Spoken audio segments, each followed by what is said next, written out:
สบายดีพี่น้องหมดสุคนเนาะวันนี้ทางบรรณาออนทัวร์สิพาพี่น้องไปเลาะไปชมเบิงตลาดบ้านน้ำดิกเมืองหินบุญแขวงขมวนเนาะบรรยากาศอ้อมหอบตามแคมทางไปเนาะมีจุดป่าไม้เขียวงามเป็นตาออนซ้อนนะพี่น้องนะ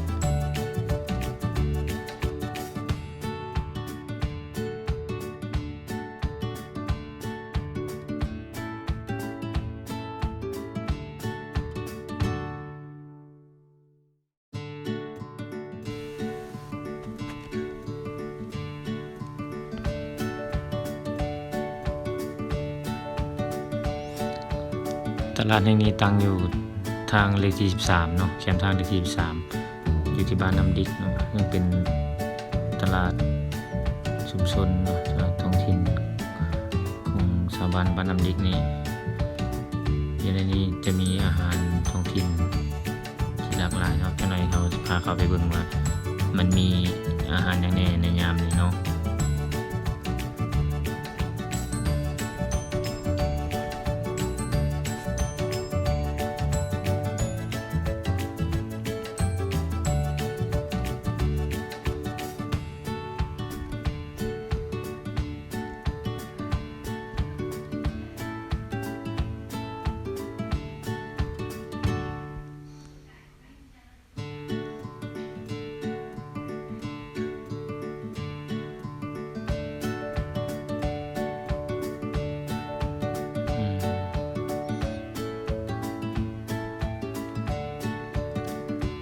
มีหมากลำไยเนาะพี่น้องเนาะหมากลำไยมี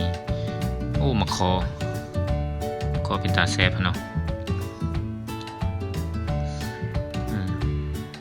หอยเนาะหอยปูเนาะพี่น้องเป็นตาแซ่บใช่ไหมหอยปลาแค่เนาะปลาแค่ไปตูปลาใน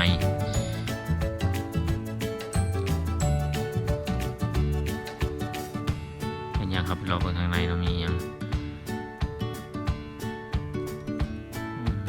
มีหอยมีหนัง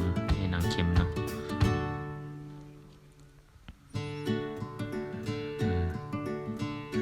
หอยลายนะพี่น้องยามนี่เป็นช่วงฤดูฝนเนาะนี่หน่อไม้กระแสนก็ออกลายแล้วนี่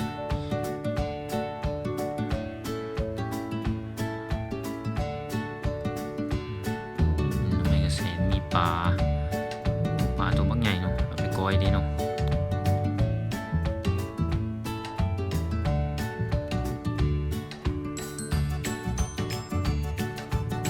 ของที่ระลึกเนาะของฝากของต้อนเนาะผู้ที่ไปไกลมานี่มาแวะซื้อของฝากของต้อนจะมีขันใส่บาทเนาะมีกระโถใส่ดอกไม้เนาะเป็นขันบักบิ่งเป็นไม้ก็มีเนาะหอยหอมเนาะบ้านเฮาเอิ้นหอยหอมนี่เนาะแต่ว่าบ้านพี่น้องเอิ้นว่าอย่างไรมีหอยหอมมีสารเนาะมะกล้วยก็มีพี่น้องครบสุดเนาะอาหารขายของฝากของทอนนี่เนาะอาหารที่2นี่ก็มีนี่งามสุดยอดเลยพี่น้องผลิตภัณฑ์จากสีมือคนลาวเลยเนาะ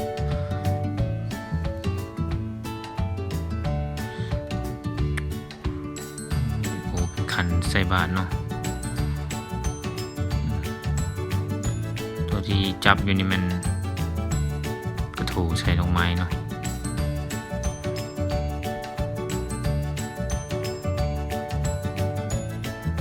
เป็นผลิตภัณฑ์จากฝีมือคนลาวเลยเนาะเฮ็ดขึ้นมา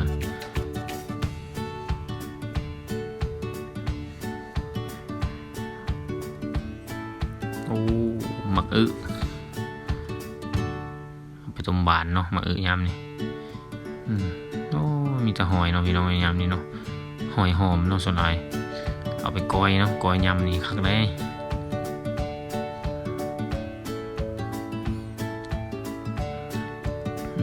ปลา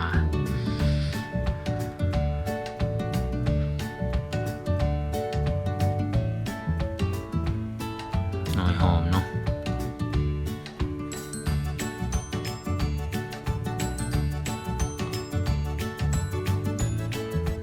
เห็ดปวกทำให้ค่าเพิ่นถาดละ10,000เนาะเห็ดปวกยามนี้ได้กินเลยแกงเห็ดปวกใส่ปลากดพี่น้องเลยแซ่บ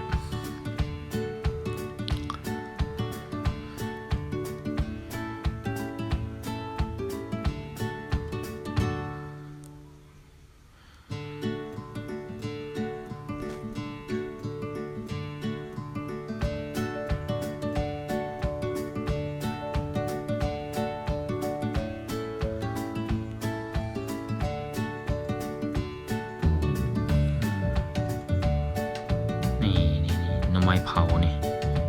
เอาไปซุปแซ่บจะได้พี่น้องเลยเอาไปซุปหน่อไม้หนะหอมกุ้นรสยางกายมากทีนี้มัน1หมักถั่วดินคือว่าหอมไปสั่งเนาะหอม1ถั่วดินทั้งข้างเนาะนี่อาหารหลากหลายพี่น้องตลาดแคมทางอย่างนี้เนาะ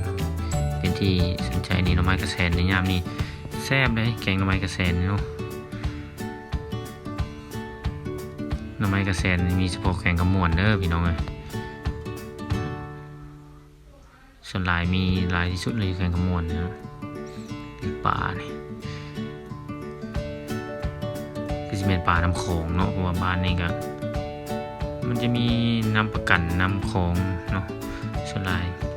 จะป่าน้ำประกันป่าน้ำโขงเนาะน้ำดิกเนาะนี่หอยหอมนี่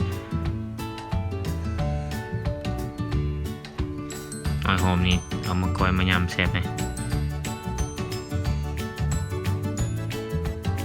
นี่ภาพบรรยากาศทั่วเนาะตามตลาดท้องถิ่นแห่งนี้ภาพมุมนี้มัน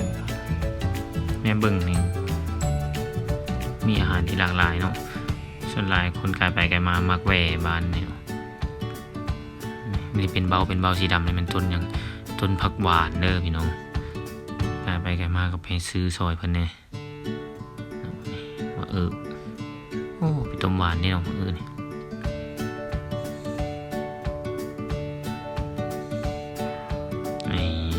ไม่ยั้งอันนี้ไม่แปลกเนาะโอ้ไม่แปลกเอาไปดังไฟเนาะมันใส่เป็นถุงไว้อยู่ไม่แปลกเอาไปดังไฟเนาะพี่น้อง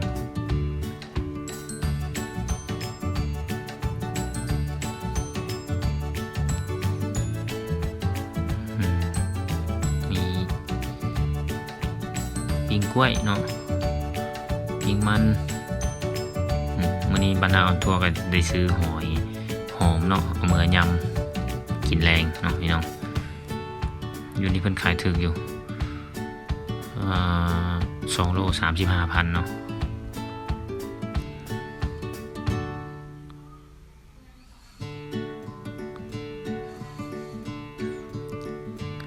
ขายหอยหอมผู้สาวน้อยเนาะพี่น้องซื้อขายนี่เพิ่นใจดีหรอกเพิ่นตื่มให้เนาะ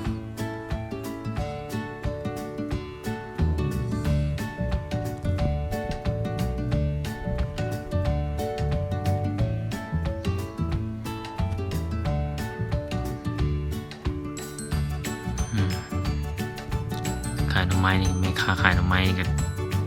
เป็นผู้สาวได้พี่น้องเลยนี่ผู้สาวน้อยขายหอยเนาะสนับสนุนเพิ่น2 โลเอาเมื่อยำกินแรงเนาะพี่น้อง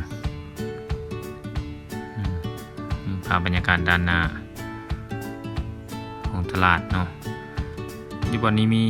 เดินกว้างขวางเนาะเหมาะสำหรับแขกกายไปกายมามีสถานที่จอดรถที่สะดวกสบายเนาะปิ้งกล้วยเนาะซื้อซอยแม่ค้าเพิ่นได้เลยทางหน้าตลาดเลยนี่เข้ามาเฮาสิเห็นดอกภาพบรรยากาศหอม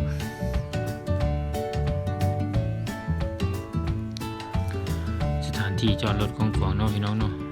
ฝากไว้สำหรับเด้อตลาดบ้านน้ำดิกเมืองเห็นบุญแข่งกำมวลอย่าลืมกดไลค์กดแชร์แล้วก็กดติดตามส่องบ้านนาออนทัวร์ในเด้อพี่น้องเด้อ